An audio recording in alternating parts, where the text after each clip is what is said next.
Well, I am going to look at something which is, I suddenly thought of a little story, I'll tell you, because it's a good thing to know how this is to do with this, because somebody was mentioning to me during the break that gave me to, I felt that people think that to serve the faith, it means that you have to do something very, very big.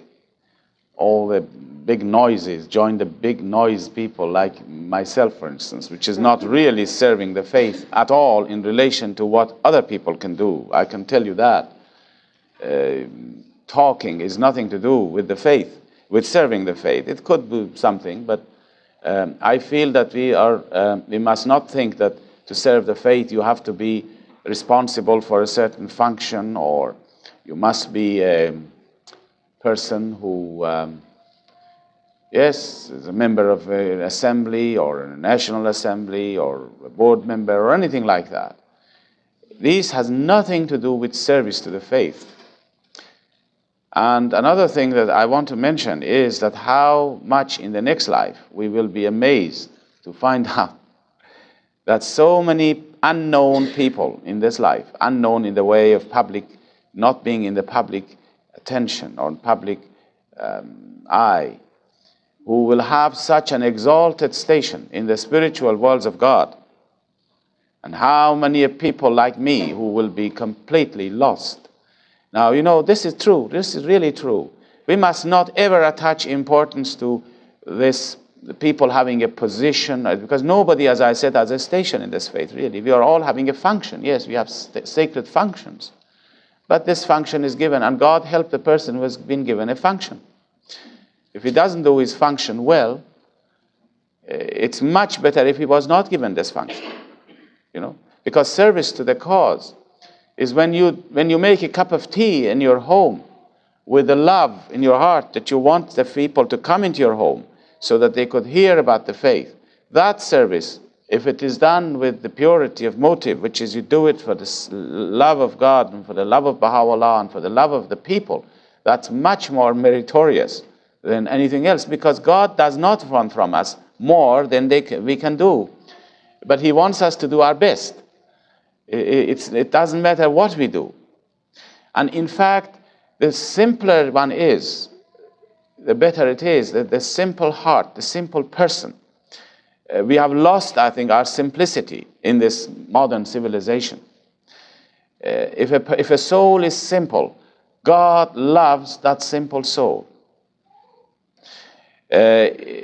Always the simple soul has got he is the one who is going to benefit, and he'll receive all the rewards, because there's nothing worse than becoming sophisticated with modern way of life. And this modern way of life has really destroyed, most peoples of the world have been destroyed as a result of this modern civilization, which is eventually going to be destroyed and perished. The civilization that we have. It's a tottering civilization that Shoghi Effendi refers to it. So that, you know, we must not pay attention to these outward appearances of peoples and what they do. What is important to God is the heart of person and how you feel. And what little you think, what little you do, which is the best you can do, is much more meritorious in his sight than all the big things other people do and the big projects other people have and all the things they do, if it is not done to the best of their knowledge and ability. Now, the story which came to me is a story, I'll tell you two similar stories really. One is for during this period of Shoghi Effendi. I knew a man who was called Charles Dunning. I don't think any of you had met him. He was an Englishman. He was a man from Yorkshire. Some of you could read his account of his life in the Baha'i World, one of the volumes of the Baha'i World, in a memoriam. He was illiterate. He hardly could write his name. He was if you looked at him, I don't want to describe it, what it was like. physically. This man had such a pure heart and so frank. And none of these conventions that we are familiar with, none of these conventions he ever understood or carried it out. And yet he was the beloved of Shoghi Effendi. Shoghi Effendi loved him so much. And he showered so much love upon him.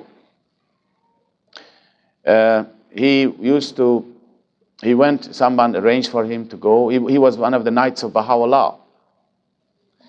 He went to the islands, the Orkney Islands, in the north of Scotland. And he taught the faith. He left behind him so much memories. But he was very frank, and the language wasn't what you would expect from a Baha'i sometimes. But this didn't mean anything, because the language which came out of him was purely from a very pure heart. When he went to see Shoghi Effendi, when he went on pilgrimage, I'll just give you an example of the language. Shoghi Effendi so much loved this person, he always made him to sit at his right-hand side, at the table. He used to call Shoghi Effendi, who said, "Guardian, this is not right," he said. This is how he would talk to the guardian. "What you said is not right." He just had this. And once Shoghi Effendi said to him, "I have given some more plans to the British Baha'is. They are not going to like it." He said, "You are talking rubbish." Now, this is the man.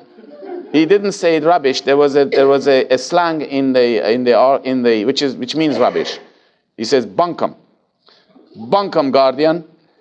And he didn't understand what bunkum means, and it meant rubbish. You're talking rubbish. Now I think, but now the love that Shoghi Effendi had for him had no bounds really. And he was such a simple man that he used to sign his name. He could only write his name, Charles Dunning. He would write down there KB after his name, means Knight of Baha'u'llah. The British people who are knighted, they are usually called KBE. They write down after name. These are the titles. And he always used to write his name, Charles Dunning KB.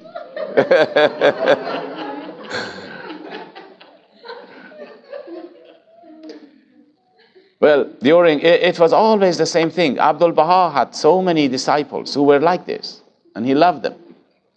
There was a believer, now this is a believer, I had never found his name. And we were told the story many times, but I failed to get the name from my father when he was telling us the story. But this person remains unnamed. But he was telling us the story that, when people went to see Baha'u'llah, usually you wrote, you said you're coming, you got permission, you then would arrive in Akka. Then the master, Abdul Baha, would arrange for you to stay in the pilgrim house for a few days, to rest, to settle down, to look at your clothes, to see if you had sufficient means. And then they would arrange for you to come into the presence of Baha'u'llah. But this man didn't know any of these things. He was such a simple soul. He started to travel from Yazd. He began the journey, and he walked all the way. He had nothing but a little bag on his shoulder. He was an elderly man, and he was going to see Baha'u'llah. He wanted to see his Lord. And he came to Akka eventually. Somehow he found his way, and he began to ask people where he can see the house of Baha'u'llah is. And they showed him the house. So he comes in, and he finds there are some stairs. He goes up the stairs. There was nobody around at the time. But then he hears a lot of people in a room. Baha'u'llah was in this room. He just goes near the door. He puts his head through the door, looks around, and he says, "Which one of you are Baha'u'llah?" This Baha'u'llah.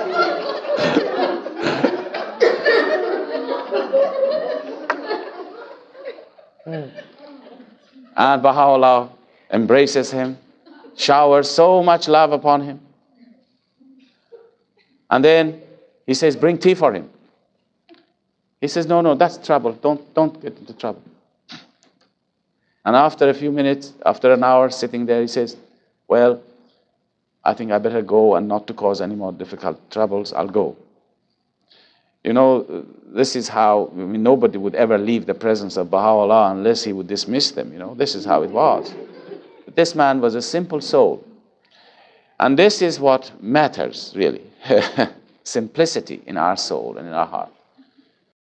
And that cup of tea that you make with love and with simple heart and with devotion, that is much more fruitful than all the things some others may do in the faith. Well, now, there are some questions here. Somebody says, is this person who is, your wife is not with you, right? What? She'll be here. Oh, you're taping it? All right. This is a question. He says, could you speak on the process of the lesser peace, the emergence of the faith from obscurity, and the completion of the ark on Mount Carmel, and how these are related? This is quite a vast thing. She wants to know everything. Really wants to know everything. Well, I chose this question because it's a good question, and it will probably give us a little picture of the faith in the future. This is more or less the subject that we were discussing at the Dublin conference, international conference, that, from the writings, and I have heard this is Pilgrim's Notes, but I have compared this Pilgrim Notes with the writings of Shoghi Effendi, and I found out that almost everything that is in this Pilgrim Notes, they are recorded in various parts of Shoghi Effendi's writings, and if you put them together, it'll tally with what Shoghi Effendi had said to this believer. There's only one or two things that I could not identify in the writings. And that is that, first of all, the lesser peace. As you know, the lesser peace, and this is not part of the Pilgrim Notes, I'll come back to it later. As you know, the lesser peace is a political peace. Baha'u'llah has said to Queen Victoria that if you, now that you have rejected the most great peace, which is spiritual, the establishment of his world order in the world, now that you have rejected it, at least you should adhere and bring about a lesser peace, so that wars could be abolished. Now you see, we were talking yesterday about the creativity of the word. Because Baha'u'llah said this, we shall have a lesser peace. And if we don't want to have a lesser peace, we will be forced to have a lesser peace.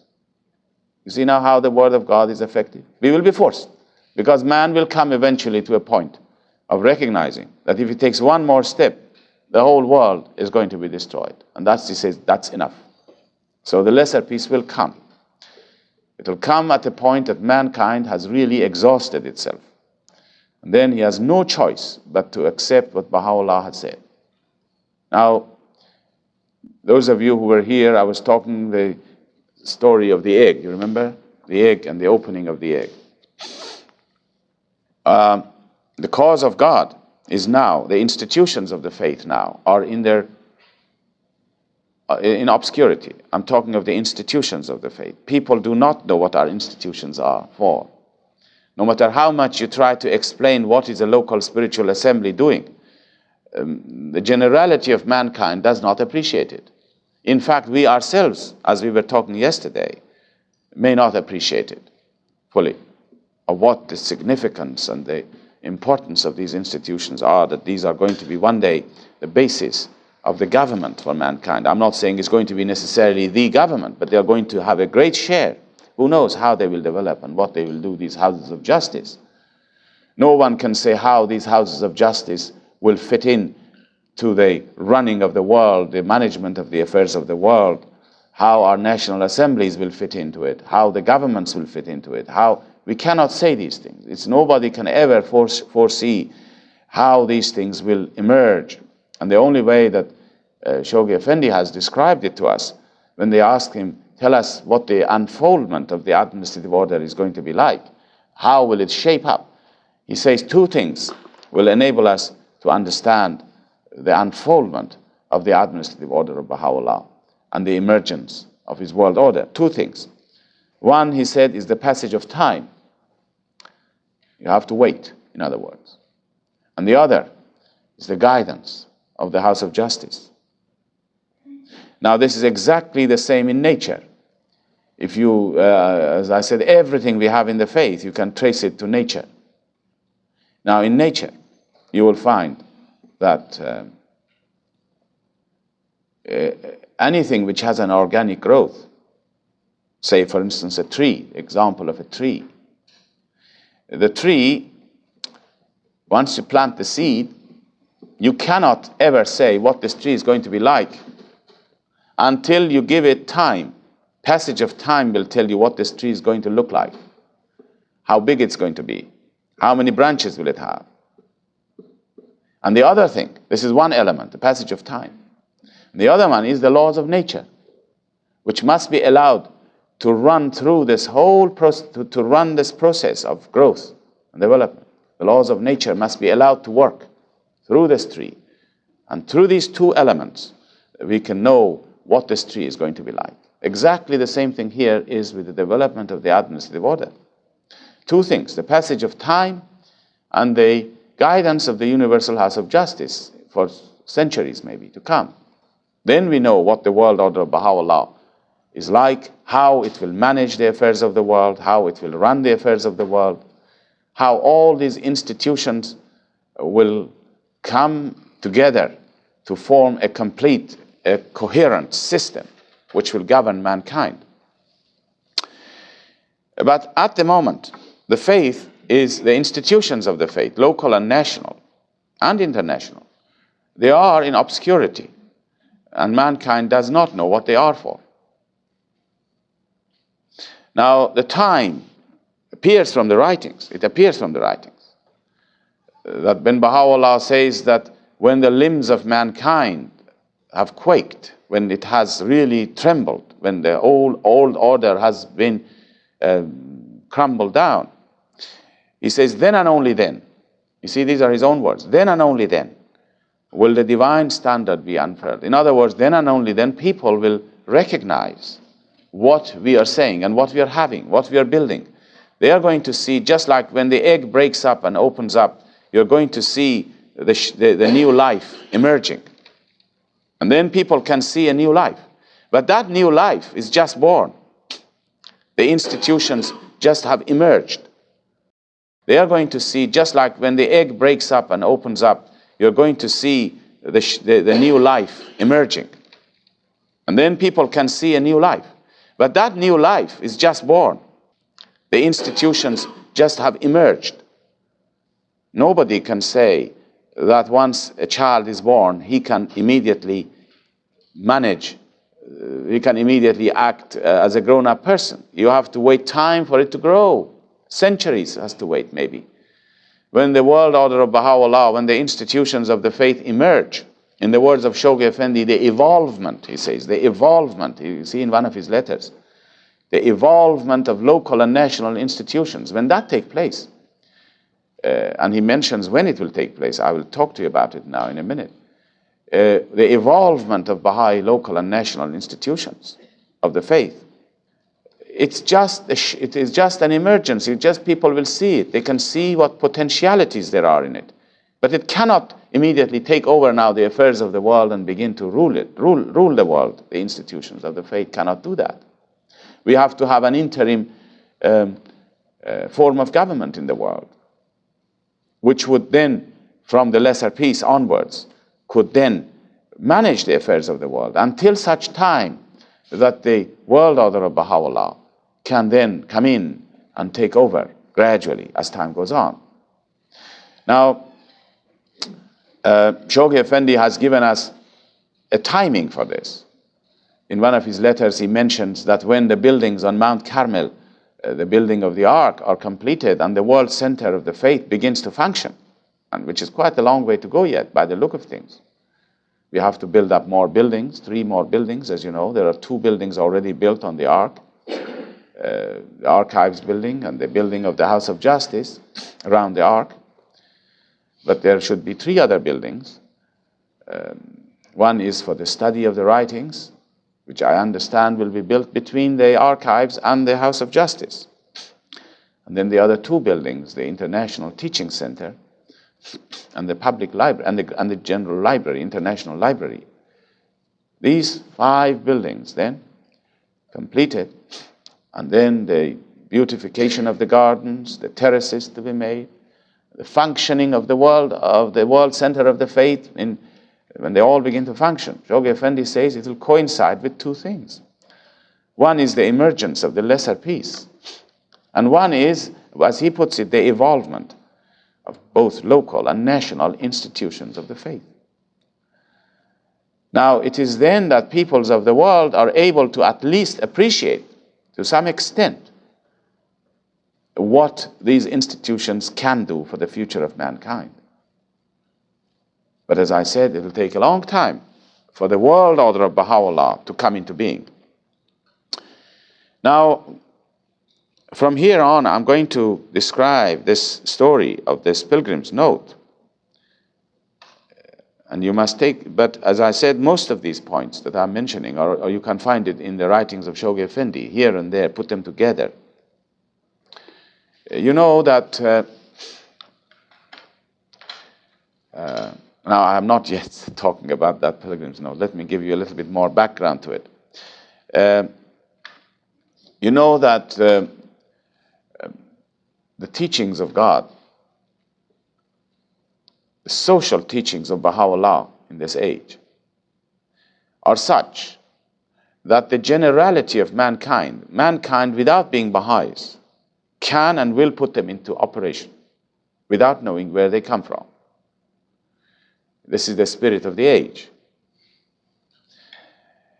And when this lesser peace is coming, Shoghi Effendi has said in this pilgrim's note again, which I haven't been able to identify, maybe our friend Ted can tell us if he's found anything, which he says that the lesser peace and the maturity of mankind are one and the same thing.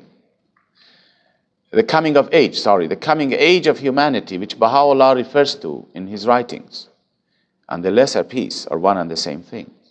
Now, I don't know. I haven't been able to find it in the writings, but this is the pilgrim's note. But from the signs, if you look at the signs of the coming of age of humanity, which Baha'u'llah has given us signs for it, you can believe this. You can accept this.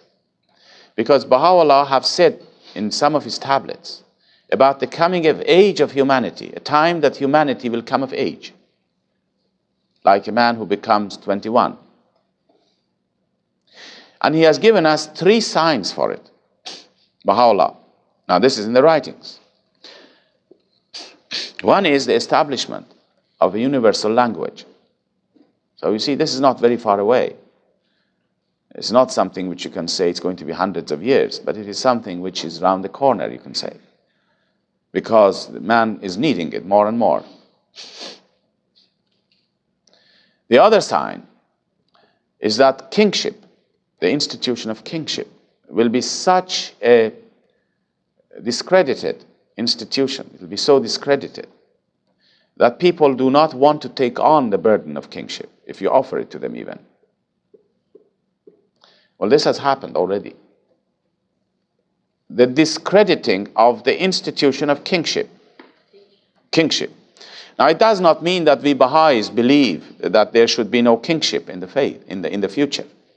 In fact, this is one of the teachings of Baha'u'llah. He says God would prefer, God likes to see a system of kingship coming into being, rather than the system by which you have presidents.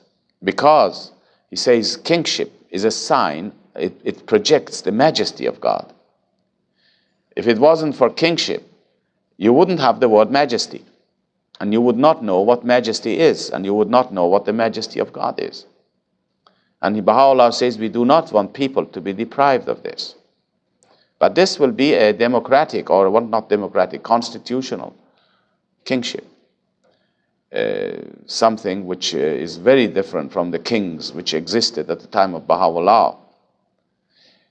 Constitutional kingship. Who knows? I have again heard this. I don't like to repeat Pilgrim's Notes, but we have heard that Shoghi Effendi has said every country in the world will have a king, including the United States of America. So watch for yourselves here.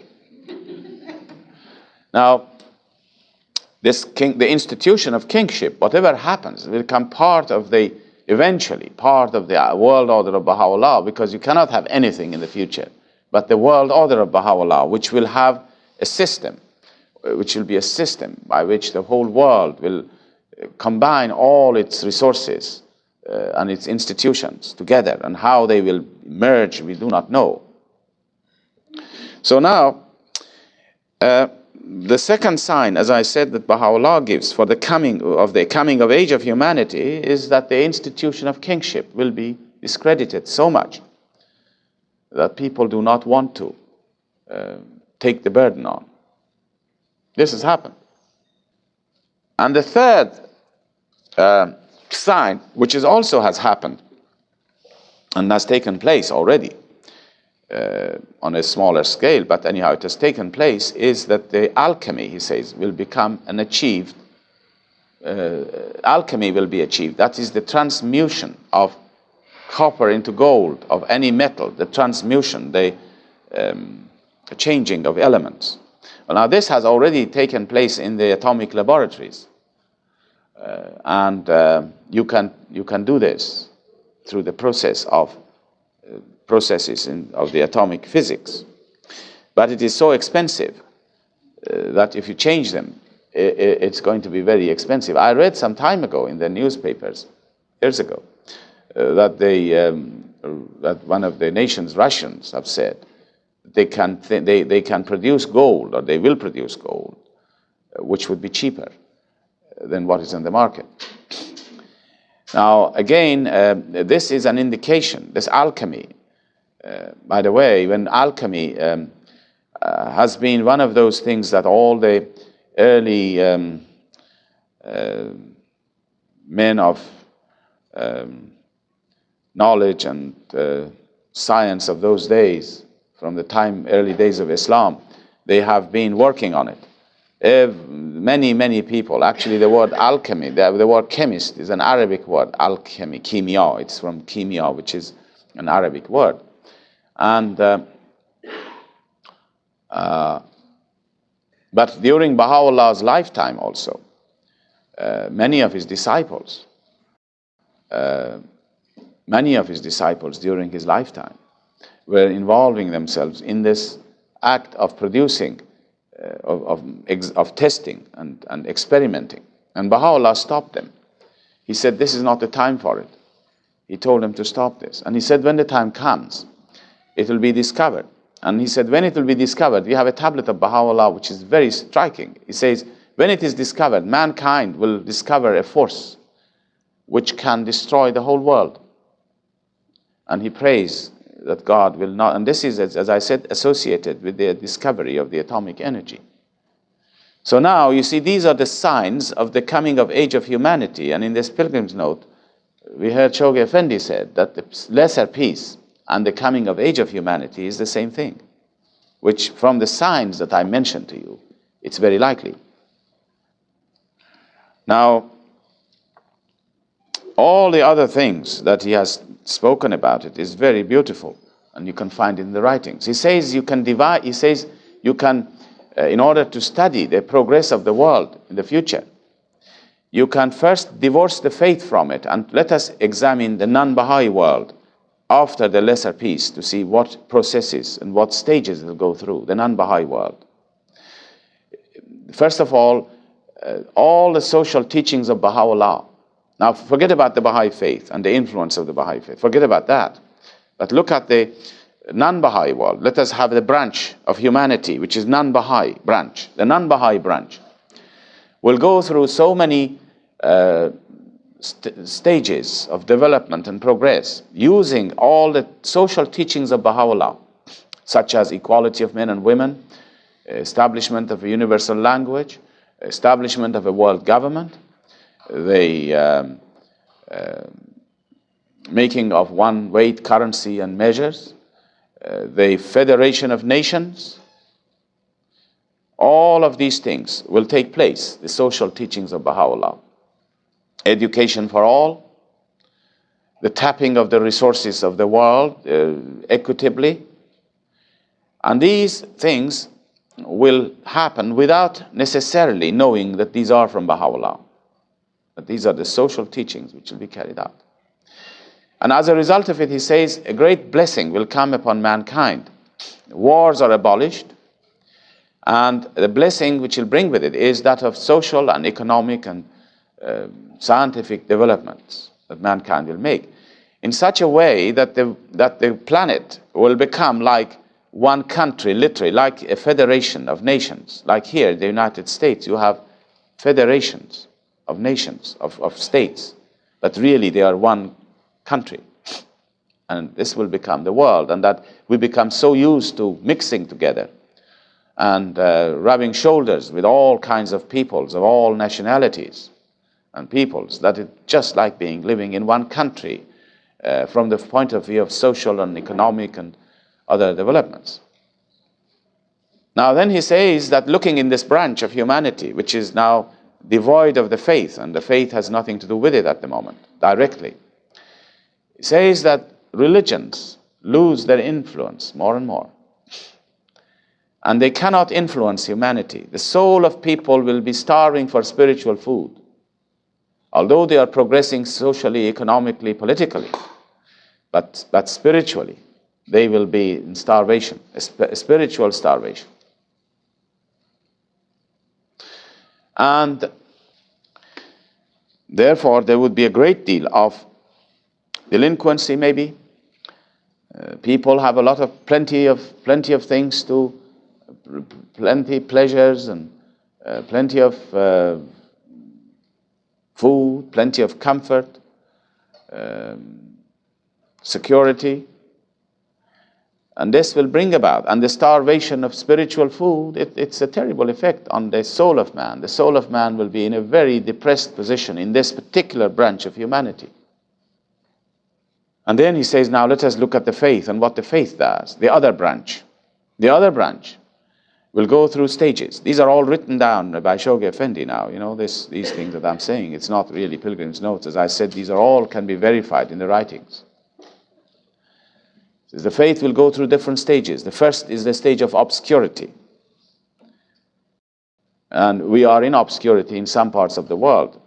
But in some countries, of course, we are not in obscurity. It doesn't come together at the same time all over the world. One country, for instance, Persia, came out of obscurity in the first year of the coming of the Bab. The faith is not in obscurity. Everyone knows what the faith is. They all know it's part of their language, it's part of their vocabulary. And then after that stage of obscurity, it will become emancipated and from the religious orthodoxy. And then it will become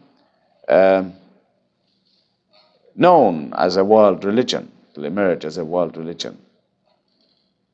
And then it will grow through these stages, which we don't want to go into all in details, but eventually it comes to a point where in a country, the majority of the people in a country become Baha'i. And that is the stage of sovereignty for the faith. And this lady, who was the pilgrim, asked, what is majority? And Shoghi Effendi said 51%. When majority of the people of a country become Baha'i, then then the Baha'i government comes into being in that country. And the laws of Baha'u'llah can function. The laws of the Kitab-i-Aqdas then can function. And Shoghi Effendi had said in this particular note that it is expected of the minority then to obey the government of the majority in the same way that we now obey the governments we live under. But of course, the Baha'i government will honor the religious aspirations of the people and will give them every freedom to exercise their religious laws and teachings. And then if you go further in this particular branch of the Baha'i branch, you will find that more governments will become Baha'i governments, one after the other. I mentioned yesterday that really and truly you people should aim at making this country the first Baha'i government. And really we must not think at it in a unbelieving way, but rather believing that they will come, that we will have Baha'i governments. Now then you will have the second Baha'i government and the third Baha'i government and so on and so on. But then you see humanity is one. You can't divide it into two branches. Although we said for the sake of studying, we are having one branch, we call it non-Baha'i, and one branch, we call it Baha'i, but humanity is one. And so more and more of these two processes will merge together as time goes on, merging together. People become Baha'i. Baha'i states come into being until such time that the majority of the nations in the world become Baha'i. It is then that these two processes that we have been analyzing in this way, these two processes completely merge together and meet together at the top. And he says as a result of this merging together, a child will be born. And that's the child of Baha'i civilization. And he says that is synonymous. That is synonymous with the establishment of the most great peace. And it is synonymous with the birth of the world order of Baha'u'llah. And it is synonymous with the establishment of the kingdom of God on earth. And mankind will celebrate that day in the name of Baha'u'llah, the Father, who has brought this kingdom. And then that child of Baha'i civilization which is born will take ages and centuries and thousands and thousands of years, 500,000 years, for the manifestations of God to come and enable that child of Baha'i civilization to grow into perfection, just like a child into an adult. And how the emphasis will be on nobility of man. That man will become noble. Now this is the vision of the future for us Baha'is. Now we are in the darkest period of the history of man, the darkest period, and it's closing in on us day by day, and coming to the point of completely sundering everything to the old days, the old order. We talked about it yesterday, how much we Baha'is should be confident, absolutely confident, that we are going to be here to bring the message of Baha'u'llah to masses of peoples after the destruction of the world and all that is therein. This is our function. This is why He has created us. We are created for this purpose. The peoples of the world do not know. Mr. Taherzadeh, when does the universal persecution, worldwide persecution that the Baha'i describes? Yeah. Where? Okay. All right. We cannot now ever doubt the power of Baha'u'llah, which is invested in his institutions, power which he has got in it. Just as much as yesterday we were talking about the new life which comes out of the egg. The chicken coming out of the egg is the only thing which has got the power to stand on its own feet and to become the living organ of a new world. We must have faith in this. And we must prepare ourselves for the day that we are going to be there to bring great numbers into the faith. As Shoghi Effendi says, these institutions we are building becomes beacons of light to guide humanity at the time of its greatest peril.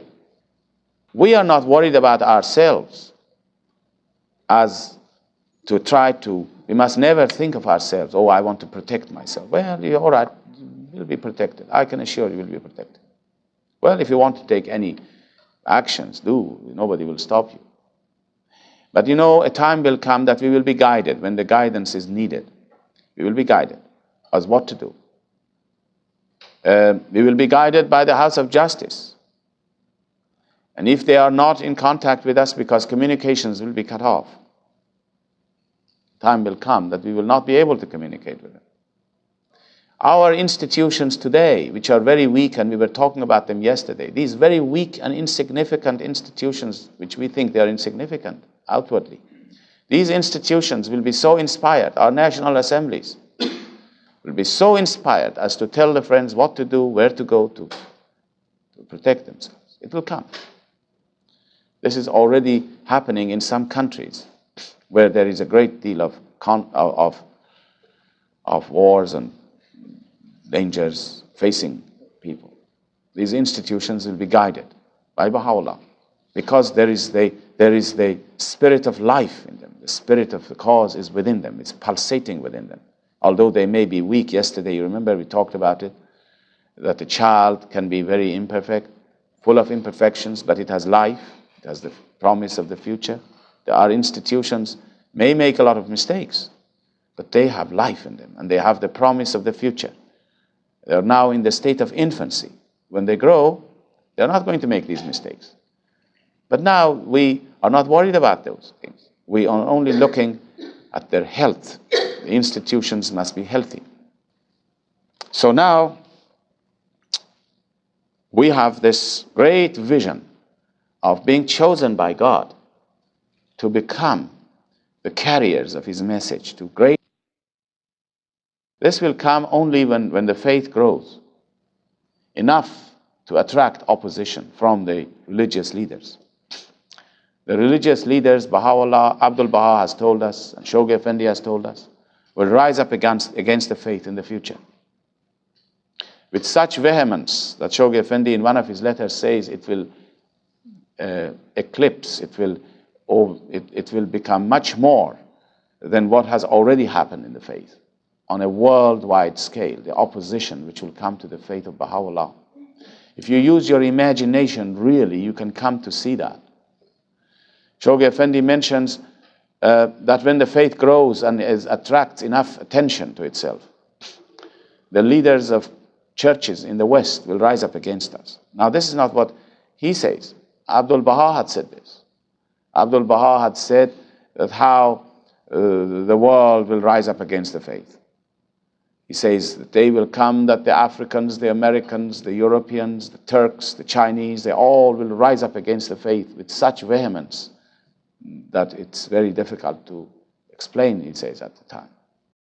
And then he says the believers will arise to defend the faith with such forcefulness, with such faith, with such powers coming to them, such confirmations, that they will certainly establish the ascendancy of the cause and overwhelm those who have arisen to oppose them. Shoghi Effendi says when the faith will reach a point that people will take notice of it. He has written this letter, a very special letter to the Persian friends. And he says that the time will come that once this happens, the churches in the Western world will rise up against us. And he says, especially the Anglican Church. And then he says it will be followed by the Catholic Church.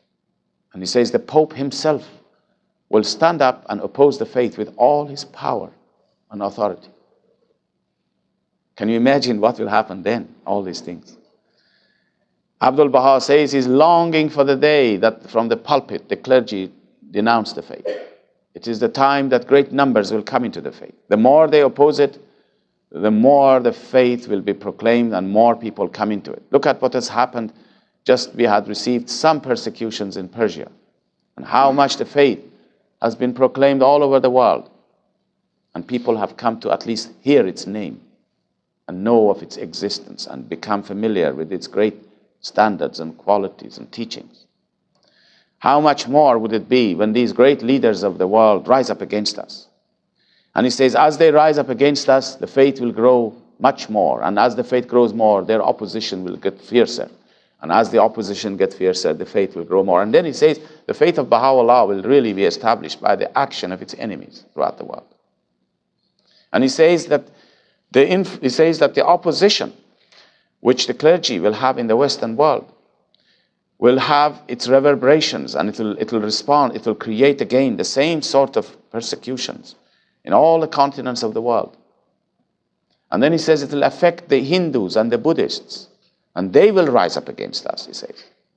The Hindu leaders of religion and the Buddhists will rise up against the faith with such vehemence that he says it will bring to mind reminiscent of the opposition which the clergy showed to the faith in the earlier days and denounced the faith from the pulpits in Persia. And then he says when the faith reaches the greater and greater ascendancy, the political leaders will rise up against the faith because they see the bankruptcy of their institutions. So you see, they don't do anything until they see that there is a threat. And the threat is when the faith grows. Not until it grows will people oppose it. Who knows when that will be? Depends on our work and the progress of the faith. Mustn't it be after the limb quake?